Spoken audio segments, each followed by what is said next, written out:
Hello students, YouTube channel MA classes के इस video में आपका स्वागत है। मैं हूं सुनील कुमार। इस वीडियो में हम लोग कन्वर्जेंसी ऑफ सीक्वेंस के बारे में बात करेंगे।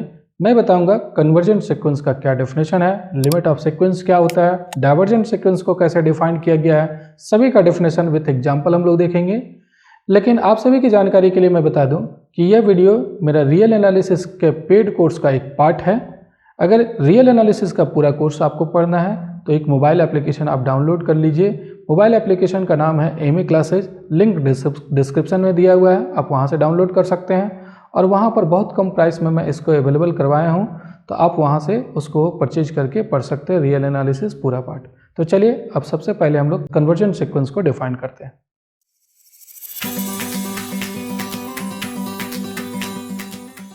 सबसे पहले हम लोग कन्वर्जेंट सीक्वेंस को डिफाइन करते हैं। जब कन्वर्जेंट सीक्वेंस डिफाइन करेंगे तो वहां लिमिट ऑफ सीक्वेंस भी मिल जाएगा। क्या होगा लिमिट ऑफ सीक्वेंस मैं बाद में बता दूंगा। पहले कन्वर्जेंट सीक्वेंस का डेफिनेशन देखिए। ये sequence an is said to be convergent if there exist a number l for which the following property hold. एक कोई भी सीक्वेंस an ले रहे हैं और एक नंबर l है, ये सीक्वेंस कन्वर्जेंट कहलाएगा अगर ये नंबर l एग्जिस्ट करे और जो इस कंडीशन को सेटिस्फाई करे, इस प्रॉपर्टी को होल्ड करे। क्या कंडीशन है जरा समझिए। एप्सिलॉन अपने से कोई भी नंबर चूज करना है, to each epsilon greater than 0। कोई भी एप्सिलॉन पॉजिटिव नंबर आप ले सकते हैं, वेरी स्मॉल भी ले सकते हैं। देयर करस्पॉन्ड ये natural number m such that, अब एप्सिलॉन के करस्पॉन्डिंग ये नेचुरल नंबर m एग्जिस्ट करेगा। जैसा एप्सिलॉन लेंगे उसी तरीके का ये नेचुरल नंबर होगा। मतलब ये m डिपेंड किस पर करेगा, एप्सिलॉन पर। तो एप्सिलॉन के करस्पॉन्डिंग एक नेचुरल नंबर m एग्जिस्ट करेगा और ऐसा होगा कि mod of an minus l less than epsilon for all n greater than equal to m। अगर ये कंडीशन सेटिस्फाई हो जाए तो हम लोग इस सीक्वेंस को कहते हैं कन्वर्जेंट सीक्वेंस। क्या ये मीनिंग हुआ? शायद आपको समझ में नहीं आया होगा। चलिए एक एग्जाम्पल देखते हैं ताकि ये पूरा जो डेफिनेशन है वो आपको क्लियर हो जाए, समझ में आ जाए। तो इस एग्जाम्पल को देखिए। हम लोग एक सीक्वेंस ले लेते हैं an, जहां पर nth टर्म जो है वो 1/n है। अब अगर इस सीक्वेंस के टर्म को लिखा जाए तो इस सीक्वेंस का टर्म क्या होगा। इस सीक्वेंस का सबसे पहले फर्स्ट टर्म आएगा, n के जगह 1 पुट कर दीजिएगा, a1 मिल जाएगा 1/1। तो first term 1, second term n की जगह 2 पुट करेंगे तो 1/2, थर्ड टर्म 1/3 होगा, फोर्थ टर्म 1/4 होगा, डॉट डॉट ये इन्फिनिटी तक जाएगा, इनफाइनाइट टर्म्स होगा। अब जरा देखिए ये सीक्वेंस कन्वर्जेंट कहलाएगा या नहीं, ये सीक्वेंस कन्वर्जेंट होगा या नहीं, इसके बारे में समझिए। यहां पर एप्सिलॉन अपने से कोई भी नंबर चूज कर लेना है, अपने से कुछ भी रख सकते हैं। मैं यहां पर 0.1 लेते हैं, 0.1 मैं ले रहा हूं, पॉजिटिव नंबर लेना है। एप्सिलॉन कुछ भी रखना है लेकिन पॉजिटिव रखना है, वेरी स्मॉल भी रख सकते हैं। मैं फिलहाल 0.1 ले रहा हूं। मैं बता रहा था कि ये सीक्वेंस को कन्वर्जेंट तब कहेंगे जब एक नंबर एग्जिस्ट करे l, तो यहां पर l जो है वो 0 ले लेते हैं। ध्यान दीजिएगा, किसी भी सीक्वेंस को कन्वर्जेंट तब कहेंगे जब एक नंबर एग्जिस्ट करेगा l, तो l की जगह यहां पर 0 ले रहे हैं। कैसे 0 ले रहे हैं मैं बाद में बताऊंगा, फिलहाल आप समझ लीजिए कि यहां पर एक नंबर l है। अब एप्सिलॉन के करस्पॉन्डिंग एक पॉजिटिव इंटीजर मिलना चाहिए m। एप्सिलॉन के करस्पॉन्डिंग जो भी एप्सिलॉन लिए हुए हैं इसके करस्पॉन्डिंग एक पॉजिटिव इंटीजर मिलना चाहिए m, और ऐसा मिलना चाहिए कि mod an minus l less than epsilon for all n greater than equal to m। अब जरा देखिए इसका क्या मीनिंग हुआ, इसको समझिएगा। ध्यान दीजिए यहाँ पर an है क्या, an इक्वल टू तो 1/n है।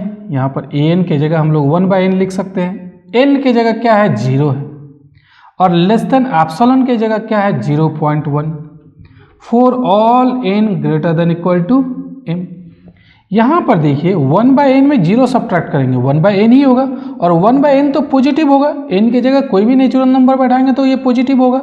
तो 1/n का जो मॉडुलस होगा, अगर ये पॉजिटिव रहे तो मॉड हटा भी सकते हैं, सिर्फ 1/n लिख सकते हैं। क्यों? क्योंकि 1/n तो पॉजिटिव है।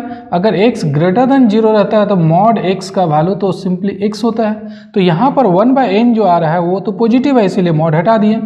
लेस देन 0.1 को 1/10 लिख सकते हैं for all n greater than equal to m। क्या मीनिंग हुआ अब यहाँ पर जरा समझिए। m एक नेचुरल नंबर मिलना चाहिए एप्सिलॉन के करस्पॉन्डिंग। तो कौन सा नेचुरल नंबर यहाँ पर पुट करें ताकि ये कंडीशन सेटिस्फाई हो जाए कि m से बड़ा कोई भी स्मॉल n ले लेते हैं तो 1/n लेस देन 10 होना चाहिए। देखिए ये 1/10 से छोटा होना चाहिए, स्मॉलर होना चाहिए 1/10 से। तो क्या रख सकते हैं यहाँ पर मिनिमम हम लोग n की जगह कौन सा नेचुरल नंबर रख सकते हैं 1/11। n की जगह 11 रख सकते हैं। 1/11 जो है वो 1/10 से छोटा है।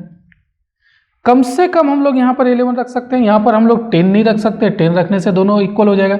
9 भी नहीं रख सकते हैं, 9 रखने से क्या हो जाएगा 1/9 बड़ा हो जाएगा। 1/9 बड़ा है किससे 1/10 से, आप चेक कर सकते हैं। तो यहाँ पर लेस देन होना चाहिए, लेस देन रखने के लिए, लेस देन लाने के लिए n का मिनिमम वैल्यू हम लोग को 11 रखना पड़ेगा। 12 भी रख सकते हैं, 13 भी रख सकते हैं। तो यहाँ पर 11 या 11 से ज़्यादा कोई भी अगर नंबर रखते हैं तो लेस देन 10 आ जाएगा। तो हम लोग कह सकते हैं कि ये कंडीशन किसके लिए सेटिस्फाई हुआ 1/n लेस देन 1/10 किसके लिए सेटिस्फाई हुआ for all n greater than equal to, यहाँ पर 11 कर दीजिए। m की जगह क्या मिल गया, यहाँ पर m की जगह हम लोग को मिल गया 11। अब जरा समझिए 11 या 11 से बड़ा कोई भी नंबर यहाँ पर हम लोग पुट करते हैं, क्या ये 1/10 से छोटा होगा? 1/11 भी 1/10 से छोटा है, 1/12 भी 1/10 से छोटा है, 1/13 भी 1/10 से छोटा है। तो इन 11 या 11 से बड़ा कुछ भी पुट करें तो ये कंडीशन तो सेटिस्फाई हो रहा है। तो आप ये कह सकते हैं कि अगर एप्सिलॉन 0.1 लेते हैं तो उसके करस्पॉन्डिंग एक m मिलना चाहिए। एप्सिलॉन 0.1 ले रहे हैं तो इसके करस्पॉन्डिंग एक m मिलना चाहिए। There exist m equal to यहाँ पर क्या मिल रहा है 11 मिल रहा है, और ऐसा मिल रहा है कि an minus L less than epsilon आ रहा है। an माइनस एल की जगह यहाँ पर क्या है 0 लेस देन एप्सिलॉन आ रहा है। एप्सिलॉन की जगह क्या है 0.1 for all n greater than equal to 11। इस कंडीशन को सेटिस्फाई कर रहा है। अगर ऐसा हो जाए तब इस सीक्वेंस को क्या कहेंगे कन्वर्जेंट सीक्वेंस कहेंगे। अभी भी अगर क्लियर नहीं हुआ है तो और भी मैं अभी डिस्कस करूंगा, मैं ग्राफिकल तरीके से भी बताऊंगा। लेकिन एक और चीज जरा समझ लीजिए, एप्सिलॉन 0.1 हम लोग लिए थे तो यहाँ पर m का वैल्यू क्या आ रहा है 11। अगर एप्सिलॉन चेंज कर दे तो क्या m चेंज होगा क्या, जरा देखिए। एप्सिलॉन हम लोग 0.2 कर देते हैं। अब हम लोग एक ऐसा नेचुरल नंबर ढूंढ रहे हैं स्मॉल m जो इस कंडीशन को सेटिस्फाई करे। Mod an minus L less than epsilon for all n greater than equal to m। अब एक ऐसा नेचुरल नंबर ढूंढेंगे कि उस नेचुरल नंबर से बड़ा कुछ भी क्यों ना रखें n, तो an minus L less than epsilon होना चाहिए। अब देखिए एप्सिलॉन की जगह 0.2 ले रहे हैं तो यहाँ पर ये चेंज हो जाएगा 0.2 हो जाएगा। अब 0.2 को आप फ्रैक्शनल नंबर में लिखना चाहते हैं तो 0.2 को आप लिख सकते हैं 2 डिवाइडेड बाई 10 जो कैंसिल होकर के ये आ जाएगा 1 डिवाइडेड बाई 5। तो इसको हम लोग क्या लिख सकते हैं 1 डिवाइडेड बाई 5। अब जरा बताइए यहाँ पर कि n जो है वो किससे बड़ा रखे या n का वैल्यू क्या रखे ताकि ये लेस देन 1/5 हो जाए। n का वैल्यू 6 या 6 से बड़ा कुछ भी रख सकते हैं।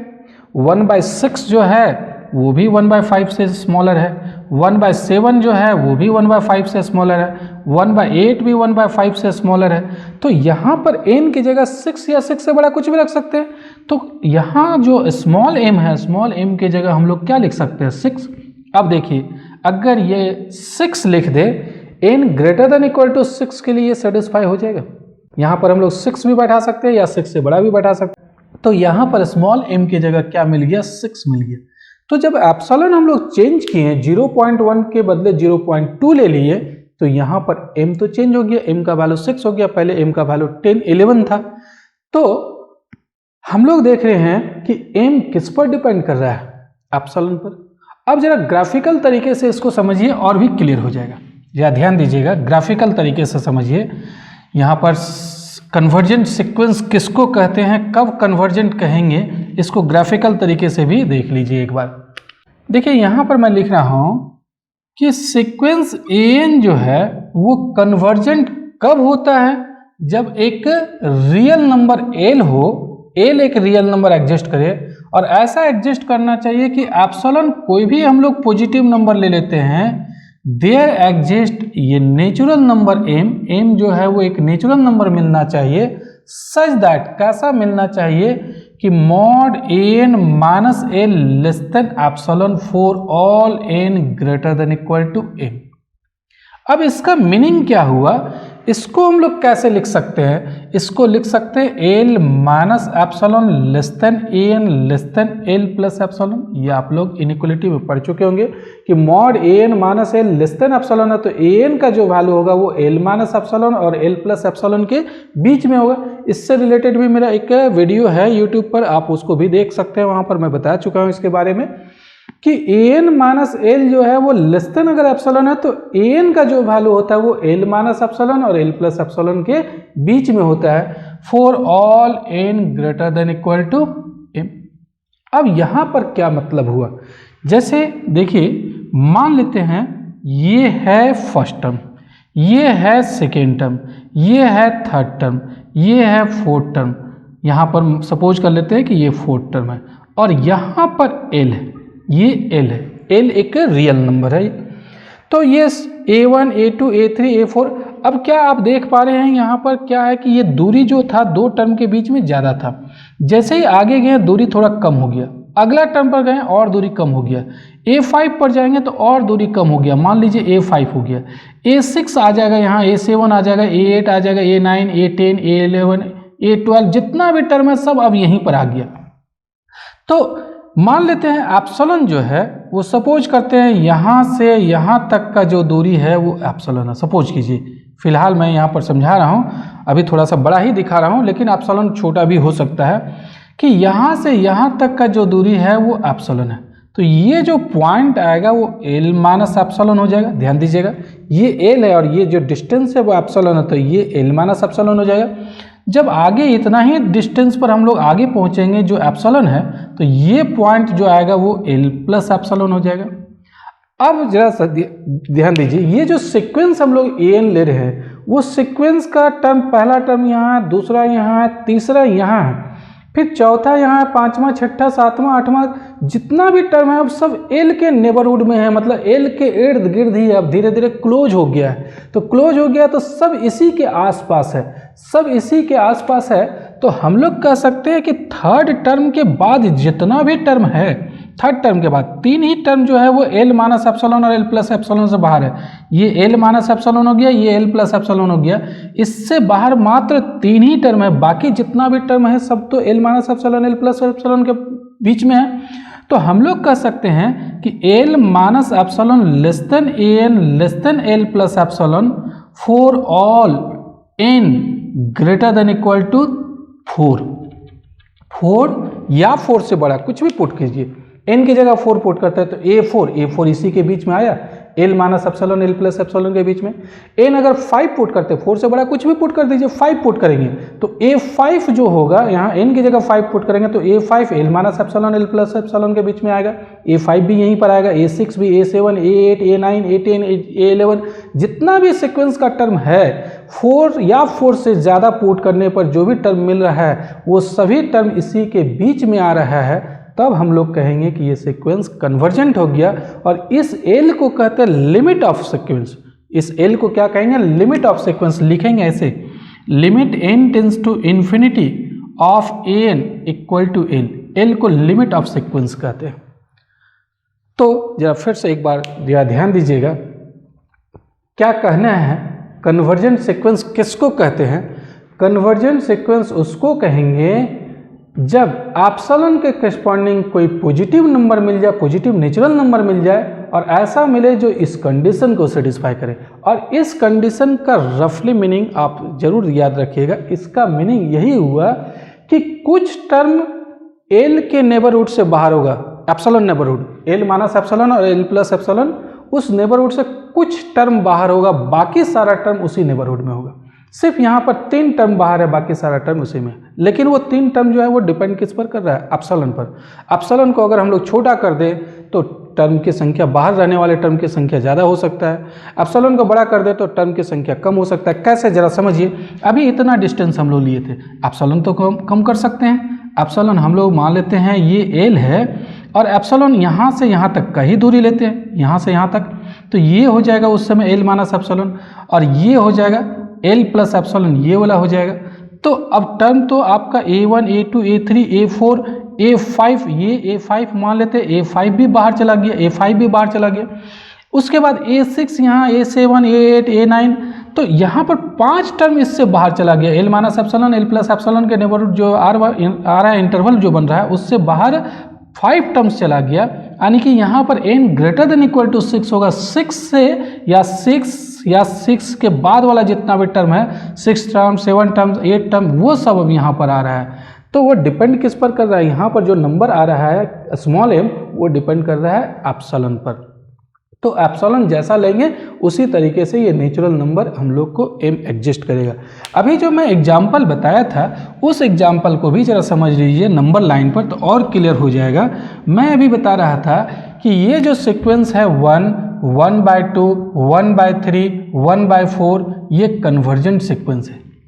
ये सीक्वेंस कन्वर्जेंट है, और इसका लिमिट क्या है, n tends to infinity an के जगह यहाँ पर क्या था 1/n था, तो इसका लिमिट क्या था 0 लिमिट था, क्योंकि mod an minus 0 less than epsilon आ रहा था फॉर all n greater than equal to m, ऐसा हो रहा था। तो 0 जो है वो इसका लिमिट हो जाएगा।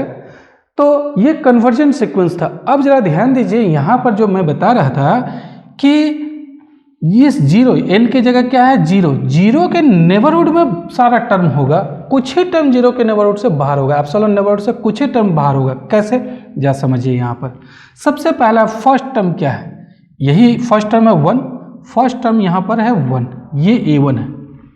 सेकेंड टर्म क्या है 1/2, मान लेते हैं यहाँ पर है 1/2, सेकेंड टर्म ये है। थर्ड टर्म क्या है 1/3 है, सपोज कीजिए ये 1 है, ये हाफ है, 0 यहाँ पर है, 0 सपोज कीजिए यहाँ पर है, ये मिडिल में है।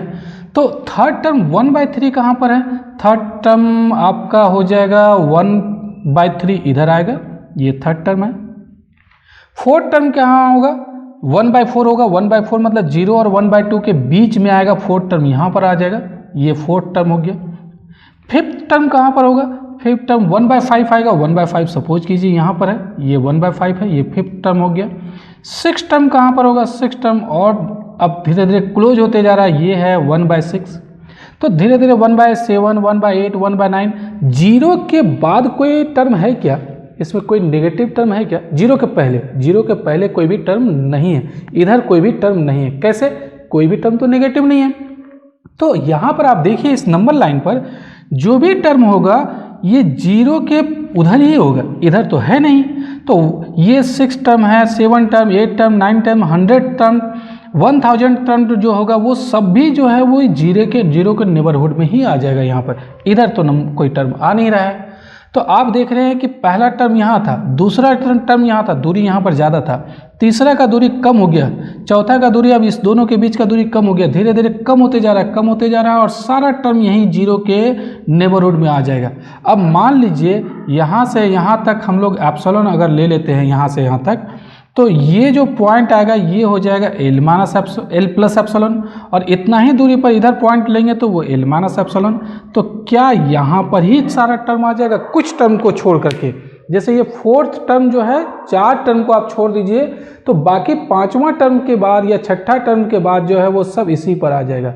तो हम लोग कह सकते हैं ना कि an जो है वो एल माइनस एप्सिलॉन, एल की जगह यहाँ 0 है, 0 माइनस एप्सिलॉन और 0 प्लस एप्सिलॉन, यहाँ 0 माइनस एप्सिलॉन इधर होगा, 0 प्लस एप्सिलॉन इधर होगा। 0 माइनस एप्सिलॉन और 0 प्लस एप्सिलॉन के बीच में सारा टर्म है, कब, सारा टर्म नहीं कुछ टर्म को छोड़ करके, कब, जब n greater than equal to, जैसे अगर यहाँ जो डिस्टेंस मैं ले रहा हूँ उसके अनुसार n greater than equal to 5, fourth term जो है वो बाहर है, फोर्थ टर्म बाहर है, फिफ्थ टर्म या सिक्स टर्म, 7 टर्म जो है वो सब इसके अंदर है। तो एक यहाँ पर नेचुरल नंबर मिल रहा है, उस नेचुरल नंबर से बड़ा कुछ भी n रखें या उसके इक्वल रखेंगे तो वो जो टर्म आएगा, मतलब n की जगह 6 रखे, 7 रखे, 8 रखे, तो 6 टर्म, 7 टर्म, 8 टर्म वो सब इसी दोनों के बीच में आ रहा है। तो हम लोग इसको क्या कहेंगे, कन्वर्जेंट सीक्वेंस कहेंगे। कन्वर्जेंट का मतलब आप यही समझ सकते हैं, कन्वर्जेंट सीक्वेंस का मतलब क्या हुआ कि वो सीक्वेंस का टर्म जो है वो किसी रियल नंबर के नेबरहुड में सारा टर्म आ जाता है, कुछ फाइनाइट टर्म्स को छोड़ करके सारा सीक्वेंस का टर्म उसी रियल नंबर के नेबरहुड में आता है। मान लेते हैं यहाँ एल एक नंबर है तो कुछ ही टर्म इस एल के नेबरहुड से बाहर होगा, एप्सिलॉन नेबरहुड से, एल माइनस एप्सिलॉन और एल प्लस एप्सिलॉन जो नेबरहुड बनेगा उससे कुछ ही टर्म सीक्वेंस का बाहर होगा, बाकी सारा टर्म इसी के इर्द गिर्द होगा, इसी नेबरहुड में होगा, तब हम लोग उसको कहेंगे कन्वर्जेंट सीक्वेंस। अब जरा फिर से एक बार आप डिफिनेशन देख लीजिए कि ये sequence N is said to be convergent, ये सीक्वेंस को हम लोग कन्वर्जेंट कहेंगे इफ देयर एग्जिस्ट ये number L for which the following property hold. एक रियल नंबर एल एग्जिस्ट करना चाहिए जो इस प्रॉपर्टी को होल्ड करे। प्रॉपर्टी क्या है कि to each epsilon greater than 0 there correspond ये natural number M such that mod N minus L less than epsilon for all N greater than equal to M. Epsilon के corresponding M मिलेगा, epsilon पर depend करेगा M, M का value change हो सकता है epsilon अगर चेंज करेंगे तो एप्सिलॉन के करेस्पॉन्डिंग एम मिलेगा और ऐसा मिलेगा जो इस कंडीशन को सेटिस्फाई करे। अगर इस कंडीशन को सेटिस्फाई कर देगा तो इस सीक्वेंस को क्या कहेंगे, कन्वर्जेंट सीक्वेंस कहेंगे। आगे देखिए the number L is called the limit of sequence N. अगर इस कंडीशन को सेटिस्फाई करता है यहाँ जो नंबर एल मिलता है उसको हम लोग क्या कहते हैं, लिमिट ऑफ सीक्वेंस कहते हैं। अगर लिमिट ऑफ सीक्वेंस का डेफिनेशन पूछा जाता है तो यही आपको लिखना है। तो L is called the limit of sequence N if ये sequence N is convergent and L is its limit we say that the sequence N converges to L. मान लीजिए सीक्वेंस कन्वर्जेंट है और उसका लिमिट एल है तो हम लोग क्या कहते हैं, हम लोग कहते हैं कि sequence converges to L, the sequence N converges to L. अगर एल उसका लिमिट आ रहा है तो हम लोग कहते हैं कि वो सीक्वेंस कहाँ पर कन्वर्ज कर रहा है, एल पर कन्वर्ज कर रहा है, converges to L. And we write और लिखते इस तरीके से हैं limit of N as N tends to infinity, यहाँ एन टेंस टू इन्फिनिटी लिखते हैं, limit of N as N tends to infinity equal to L, मतलब इस सीक्वेंस का लिमिट जो है वो एल हो जाएगा। ऐसे भी लिखते हैं और N tends to L as N tends to infinity. जब हम लोग एन को इन्फिनिटी की तरफ ले जा रहे हैं तो एन जो है वो एल के नज़दीक चला जा रहा है, मतलब एल के नेबरहुड में चला जा रहा है। मीनिंग यहाँ पर यही होता है कि हम लोग सीक्वेंस पहला टर्म ये लिए, दूसरा टर्म ये लिए, तीसरा टर्म ये लिए, जब हम लोग बहुत आगे तक चले जाएं, एन टेंस टू इन्फिनिटी की तरफ चले जाएं तो ए एन जो है वो टेंस टू क्या हो जाएगा, एल हो जाएगा, मतलब ए एन एल के काफ़ी नज़दीक चला जाएगा। ए एन जो है टर्म वो एल के काफ़ी नज़दीक चला जाएगा जब हम लोग एन को वेरी लार्ज करते हैं। जैसे आप ये सीक्वेंस के बारे में देखिए कि ये जो सीक्वेंस है 1, 1/2, 1/3, ये जो सीक्वेंस है इस सीक्वेंस में अगर हम लोग n के जगह यहाँ पर A N equal to 1/n है, n अगर हम लोग वेरी लार्ज रखें, n टेंस टू इन्फिनिटी रखें तो ये जो टर्म मिलेगा, मान लीजिए n की जगह 1000 कर देते हैं तो 1000 कर देंगे तो 1/1000, तो 1/1000 जो है वो जीरो के काफ़ी नज़दीक चला गया।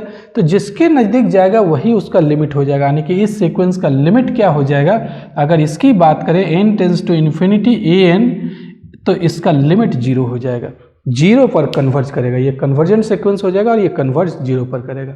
देखिए यहाँ पर कुछ और भी लिखा हुआ है, मोर ओवर इफ ये sequence N is convergent we say that limit N as N tends to infinity exist. अगर सीक्वेंस कन्वर्जेंट है तो हम लोग कहते हैं कि लिमिट एग्जिस्ट करता है। अगर लिमिट एग्जिस्ट कर रहे तो कन्वर्जेंट सीक्वेंस कहेंगे, और अगर कन्वर्जेंट है तो इसका मतलब लिमिट एग्जिस्ट कर रहा है तभी वो कन्वर्जेंट हो गया। जब तक लिमिट एग्जिस्ट नहीं करेगा तो वो कन्वर्जेंट नहीं होगा। अब जरा देखिए जो मैं अभी समझा रहा था थोड़ा सा मैं उसके बारे में लिख देता हूँ यहाँ पर नोट करके। मैं अभी जो समझाया था, क्या समझाया था कि लेट द सीक्वेंस, यहाँ पर मैं लिख रहा हूँ कि the sequence N has limit L, has limit L. मान लेते हैं कि ये जो सीक्वेंस एन है उसका लिमिट एल है, तो देन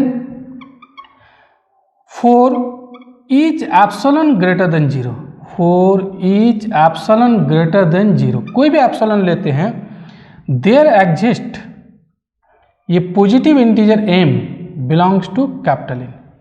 देयर एग्जिस्ट, यहाँ पर एप्सिलॉन अगर हम लोग कोई भी पॉजिटिव नंबर लेते हैं तो there exist M belongs to capital N, तो यहाँ पर एक एम मिल जाएगा, नेचुरल नंबर मिलेगा, सच दैट कैसा मिलेगा कि mod an minus a less than epsilon for all n greater than equal to m।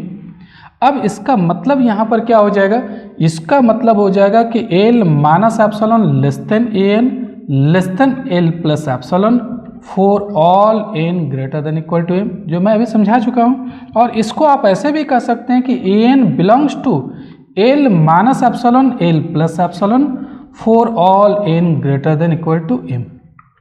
मतलब अगर ये m की जगह यहाँ पर अगर 10 मिलता है तो 10 से बड़ा कुछ भी पुट करें n की जगह, 10 से बड़ा 10 पुट कीजिए या 11 पुट कीजिए, 10 भी रख सकते हैं, इक्वल भी है। तो 10th term, 11th term, 14th term, जो भी टर्म है बाकी सारा टर्म उधर सब इसी के नेबरहुड में आ रहा है, l minus epsilon l plus epsilon. अगर ऐसा हो जा रहा है तो हम लोग क्या कहेंगे कि इस सीक्वेंस का लिमिट क्या है, l है, और सीक्वेंस को क्या कहेंगे, कन्वर्जेंट सीक्वेंस कहेंगे। तो ये हुआ कन्वर्जेंट सीक्वेंस का डेफिनेशन। अब चलिए हम लोग देखते हैं डाइवर्जेंट सीक्वेंस। तो अब देखिए डाइवर्जेंस टू इन्फिनिटी क्या है। ये sequence an is said to be divergent to infinity if to each given positive number delta there correspond an integer m such that an greater than delta for all n greater than equal to m। क्या meaning हुआ जरा समझिए। an कोई भी sequence ले रहे हैं, इस सीक्वेंस को कहेंगे डाइवर्जेंट टू इन्फिनिटी, ये मतलब डाइवर्ज कर रहा है, इन्फिनिटी पर डाइवर्ज कर रहा है। अगर यहाँ पर कोई भी पॉजिटिव नंबर डेल्टा ले लेते हैं तो उसके करेस्पॉन्डिंग एक पॉजिटिव इंटीजर m मिलना चाहिए। ऐसा मिलना चाहिए कि m से बड़ा कुछ भी n क्यों ना रखें या इक्वल भी रख सकते हैं, तो an ग्रेटर देन डेल्टा होना चाहिए। मतलब इसको एक एग्जांपल से समझिए तब क्लियर हो जाएगा। जैसे हम लोग यहाँ पर एक सीक्वेंस ये ले रहे हैं 1 2 3 4 5, मतलब यहाँ पर आपका nth टर्म क्या हो गया, n हो गया। फर्स्ट टर्म 1 है, सेकेंड टर्म 2 है, थर्ड टर्म 3 है, फोर्थ टर्म 4 है, nth टर्म n हो गया। अब ये जो सीक्वेंस है आप देख रहे हैं धीरे धीरे इंक्रीज होते जा रहा है। और अगर नंबर लाइन पर देखें तो नंबर लाइन पर ये 1 है, यहाँ पर 2 है, यहाँ पर 3 है, डॉट डॉट, ये कहाँ तक जाएगा, इन्फिनिटी तक चला जाएगा। तो इन्फिनिटी तक चला जाएगा तो कोई एक ऐसा नंबर मिलेगा जिसके आसपास में सारा टर्म होगा, सीक्वेंस का कुछ ही टर्म इससे नंबर के नेबरहुड से बाहर होगा, बाकी सारा टर्म जो है इनफाइनाइट टर्म सीक्वेंस का इसी के नेबरहुड में होगा। ऐसा तो नहीं मिल रहा है, क्योंकि ये कहाँ तक जा रहा है, इन्फिनिटी तक जा रहा है।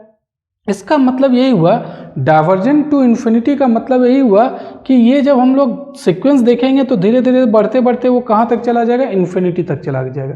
अगर वो सीक्वेंस धीरे धीरे ये इन्फिनिटी तक चला गया है तब वो सीक्वेंस डाइवर्जेंट टू इन्फिनिटी कहेंगे। लेकिन मैथमेटिकली कैसे डिफाइन किया गया है, मैथमेटिकली कहा गया है कि डेल्टा कोई भी एक पॉजिटिव नंबर लेना है। हम लोग मान लेते हैं डेल्टा वेरी लार्ज नंबर भी ले सकते हैं, डेल्टा भी an arbitrarily large positive number. Suppose कर लीजिए डेल्टा का वैल्यू अभी फिलहाल 1000 हम लोग ले लेते हैं, सपोज करते हैं डेल्टा 1000 है। तो इसका कहना है कि एक पॉजिटिव इंटीजर m मिलना चाहिए, ताकि m से बड़ा अगर n रखेंगे तो वो जो टर्म आएगा nth टर्म वो भी डेल्टा से बड़ा होना चाहिए। अगर हम लोग डेल्टा के जगह 1000 ले लेते हैं तो क्या कोई भी टर्म इस 1000 से भी बड़ा मिल सकता है क्या? जरूर मिलेगा। आप 1001वां टर्म निकालिए तो ये क्या आ रहा है, 1001 आ रहा है। ये क्या डेल्टा से बड़ा है? या 1002th टर्म जो होगा, 1002th टर्म कितना आएगा, an इक्वल टू n है तो 1002th टर्म कितना हो जाएगा, 1002 हो जाएगा। क्या ये भी डेल्टा से बड़ा है? या 1003rd टर्म निकालेंगे तो वो भी डेल्टा से बड़ा हो जाएगा। तो हम लोग कह सकते हैं कि अब ये जो टर्म आएगा यहाँ पर u नहीं बल्कि a है, तो ये जो टर्म an है वो डेल्टा से बड़ा आ रहा है for all n greater then delta plus 1। Delta के जगह हम लोग क्या ले रहे हैं, यहाँ पर 1000 ले रहे हैं। तो 1000 ले रहे हैं तो for all n greater than equal to 1000 plus 1 मतलब 1001 हो जाएगा। अब n के जगह आप यहाँ पर 1001 रखिए या उससे बड़ा रखिए, तो जो सीक्वेंस का टर्म आएगा वो 1000 से बड़ा आएगा, डेल्टा से बड़ा आएगा। तो इसका मीनिंग यही है, इसका मीनिंग ये है कि सीक्वेंस जो है वो डाइवर्जेंट टू इन्फिनिटी तब कहेंगे जब मान लीजिए ये फर्स्ट टर्म है, ये सेकेंड टर्म है, ये थर्ड टर्म है, मान लेते हैं डेल्टा यहाँ पर है, तो डेल्टा से भी बड़ा टर्म मिल जाए, डेल्टा से भी बड़ा टर्म मिल जाए। कोई ऐसा नंबर मिलना चाहिए, जैसे यहाँ पर एन के जगह आपका एम के जगह 4 मिल गया कि 4 या 4 से बड़ा कोई भी टर्म लेते हैं, मान लेते हैं 4 टर्म यहाँ पर है, 5 टर्म यहाँ पर है, 6 टर्म यहाँ पर है, धीरे धीरे बढ़ते जा रहा है। तो ये प्रत्येक के लिए यहाँ पर लिखा हुआ है डेल्टा जो है यहाँ पर कि to each given positive number delta, कोई भी डेल्टा ले ले, प्रत्येक डेल्टा के करस्पॉन्डिंग कोई भी डेल्टा लेते हैं तो उससे भी बड़ा सीक्वेंस का टर्म मिलेगा। बाकी सारा टर्म जो है वो अगर m के जगह 4 ले लिया तो 4 के बाद जितना भी टर्म होगा वो सब डेल्टा से बड़ा हो जाएगा। और ये प्रत्येक डेल्टा के लिए होना चाहिए, प्रत्येक डेल्टा के लिए अगर ऐसा हो जाए तब उस सीक्वेंस को हम लोग कहेंगे डाइवर्जेंट टू इन्फिनिटी। तो डाइवर्जेंट टू इन्फिनिटी का मीनिंग यही हो गया कि वो धीरे धीरे इंक्रीज करते करते वो कहाँ तक चला जाएगा, इन्फिनिटी तक चला जाएगा।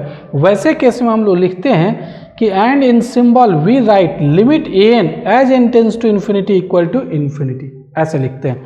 अब देखिए मैं एक सीक्वेंस के बारे में बताया था अभी 1/n अगर nth टर्म है तो इसका लिमिट 0 था, तो इसका लिमिट 0 था, इसको ऐसे लिखते थे। आप देखिए यहाँ पर n के जगह इन्फिनिटी बैठा देते हैं, an इक्वल टू क्या है 1/n, n के जगह आप इन्फिनिटी बैठा दीजिए, 1/इन्फिनिटी का वैल्यू कितना आ गया 0, तो यही इसका लिमिट हो गया। हालांकि निकालने का तरीका मैं और भी आगे बताऊंगा, डिस्कस करूंगा, लेकिन इसका लिमिट यही हो गया। लेकिन अगर an के जगह हम लोग n मान लेते हैं, nth टर्म n है, तो उस समय यहाँ पर ये n आ जाएगा और n के जगह इन्फिनिटी बैठाएंगे तो ये क्या हो गया, इन्फिनिटी आ गया, प्लस इन्फिनिटी आ गया, तो ये हो गया डाइवर्जेंट टू इन्फिनिटी। ये डाइवर्ज कर रहा है, कहाँ पर डाइवर्ज कर रहा है, इन्फिनिटी पर। बिल्कुल वैसे ही यहाँ पर बढ़ रहा था और अगर वो घटते घटते वो अगर माइनस इन्फिनिटी की तरफ आ जाए, a1 यहाँ है, a2 यहाँ है, a3 यहाँ है, धीरे धीरे ये अगर माइनस इन्फिनिटी की तरफ डाइवर्ज कर रहा है, मतलब माइनस इन्फिनिटी की तरफ आ रहा है, तो उसको डाइवर्जेंट टू माइनस इन्फिनिटी कहेंगे। जरा इसके बारे में भी समझ लीजिए, डाइवर्जेंस टू माइनस इन्फिनिटी। ये sequence an is said to be divergent to minus infinity if to each given positive number delta. ये ध्यान दीजिएगा यहाँ एक word, each given positive number delta, प्रत्येक पॉजिटिव नंबर डेल्टा के करस्पॉन्डिंग एक integer मिलना चाहिए, m मिलना चाहिए, और ऐसा मिलना चाहिए कि an less than minus delta होगा। डेल्टा पॉजिटिव है तो माइनस डेल्टा तो नेगेटिव हो जाएगा, तो माइनस डेल्टा से छोटा हो जाएगा nth term for all n greater than equal to m। अगर इस कंडीशन को सेटिस्फाई करे तो उस सीक्वेंस को हम लोग कहेंगे डाइवर्जेंट टू माइनस इन्फिनिटी। एक एग्जांपल से देख लीजिए, ये समझ लीजिए, ये पूरा क्लियर हो जाएगा। जैसे let us consider the sequence an where an equal to minus root under n। हम लोग एक सीक्वेंस कंसिडर कर रहे हैं, nth term minus root under n है, तो फर्स्ट टर्म क्या हो जाएगा minus root under 1, second term minus root under 2, third term minus root under 3, dot dot इसी तरीके से सीक्वेंस होगा। Let delta be an arbitrary large positive number, delta very large ले सकते हैं, कुछ भी ले सकते हैं, वेरी लार्ज भी रख सकते हैं। तो देखिए अगर हम लोग डेल्टा के जगह, जैसे मैं एक एग्जाम्पल समझा रहा हूँ कि डेल्टा के जगह मान लीजिए 100 ही ले लेते हैं, तो -100 से छोटा nth टर्म होगा, कब होगा, for all n greater than equal to, delta के जगह 100 ले रहे हैं तो डेल्टा का स्क्वायर यहाँ पर ये 10,000 हो जाएगा, 10,000 प्लस 1 मतलब 10,001, तो 10,001 से बड़ा कुछ भी पुट कीजिए या उसके इक्वल भी पुट कर सकते हैं। तो जैसे आप 10,000 यहाँ पर पुट कर देते हैं, u 10,002 पुट कर देते हैं, तो 10,002 टर्म कितना आएगा, यहाँ पर आप निकालेंगे, an equal to minus root under n है, तो 10,002 क्या आएगा, माइनस 10,002 है उसका रूट अंडर, तो इसका जो रूट अंडर आएगा क्या -100 से छोटा आएगा। ध्यान दीजिएगा, ये जब रूट अंडर निकालेंगे तो 100 से तो ज़्यादा आएगा और उसका नेगेटिव कर देंगे तो ये -100 से तो कम हो जाएगा, ये लेस देन आ जाएगा, ये नेगेटिव है तो ये इससे कम आ जाएगा। तो यहाँ पर 10,001 है, 10,001 से बड़ा कुछ भी n रखेंगे तो वो un जो है वो लेस देन -100 आ जाएगा। तो ये un less than minus delta आ रहा है for all n greater than equal to delta square plus 1। एक एग्जांपल से आप लोग इसको n की जगह कोई भी यहाँ पर वैल्यू, डेल्टा की जगह कोई भी वैल्यू पुट करके चेक कर सकते हैं, ये जरूर सेटिस्फाई करेगा। तो इसका मतलब क्या हो गया, अगर ऐसा हो जाए तो इसको हम लोग क्या कहेंगे, डाइवर्जेंट टू माइनस इन्फिनिटी। तो डाइवर्जेंट टू माइनस इन्फिनिटी का मतलब यही हो गया, जैसे आप यहाँ पर लिमिट निकालेंगे nth टर्म का, nth टर्म का लिमिट निकालिए तो क्या लिमिट होगा, nth टर्म है क्या माइनस रूट अंडर n। अब यहाँ पर n की जगह इन्फिनिटी पुट कीजिएगा तो माइनस इन्फिनिटी। तो अगर लिमिट लेते हैं माइनस इन्फिनिटी आ गया, मतलब वो डाइवर्जेंस टू माइनस इन्फिनिटी हो जाएगा। डाइवर्जेंट टू माइनस इन्फिनिटी, ये कहाँ पर डाइवर्ज कर रहा है, माइनस इन्फिनिटी पर। और वही अगर ये प्लस इन्फिनिटी लिमिट आ गया तो डाइवर्ज टू प्लस इन्फिनिटी हो गया, और अगर ये फाइनाइट लिमिट आ गया तब वो उसका मतलब वो कन्वर्जेंट हो गया। ध्यान दीजिएगा, अगर हम लोग लिमिट निकालें, अगर वो फाइनाइट नंबर आ गया तब वो कन्वर्जेंट होगा, लेकिन प्लस इन्फिनिटी आ गया तो डाइवर्जेंट हो जाएगा और डाइवर्जेज टू प्लस इन्फिनिटी कहेंगे। अगर लिमिट निकालें और माइनस इन्फिनिटी आ गया तो वो डाइवर्जेंट हो जाएगा और डाइवर्जेज टू माइनस इन्फिनिटी कहेंगे। लेकिन एक और भी केस पॉसिबल है, ना तो कन्वर्जेंट होगा, ना तो फाइनाइट लिमिट आएगा, ना प्लस इन्फिनिटी आएगा लिमिट, ना माइनस इन्फिनिटी आएगा, ये तीनों में से कुछ भी नहीं आएगा। ना तो डाइवर्जेज टू इन्फिनिटी है, ना ही डाइवर्जेज टू माइनस इन्फिनिटी है, और ना ही वो कन्वर्जेंट है। तो वैसे सीक्वेंस को ओसिलेटरी सीक्वेंस कहते हैं, जिसका डेफिनेशन मैं नेक्स्ट वीडियो में बताऊंगा ओसिलेटरी सीक्वेंस के बारे में। लेकिन यहाँ पर मैं बताया हूँ कन्वर्जेंट सीक्वेंस और डाइवर्जेंट सीक्वेंस। सिंपल सा चीज़ है। कन्वर्जेंट सीक्वेंस के बारे में तो लिमिट आप निकालें और लिमिट में अगर फाइनाइट लिमिट आ जाता है तो वो कन्वर्जेंट सीक्वेंस कहलाएगा, लिमिट एग्जिस्ट कर जाता है तो। और अगर वो लिमिट निकालते हैं प्लस इन्फिनिटी आ जाता है तो प्लस इन्फिनिटी कब आएगा, वो सीक्वेंस धीरे धीरे बढ़ते बढ़ते वो इन्फिनिटी की तरफ चला गया है तो वो डाइवर्जेज टू इन्फिनिटी कहलाएगा। अगर माइनस इन्फिनिटी की तरफ चला गया है तो डाइवर्जेज टू माइनस इन्फिनिटी कहलाएगा।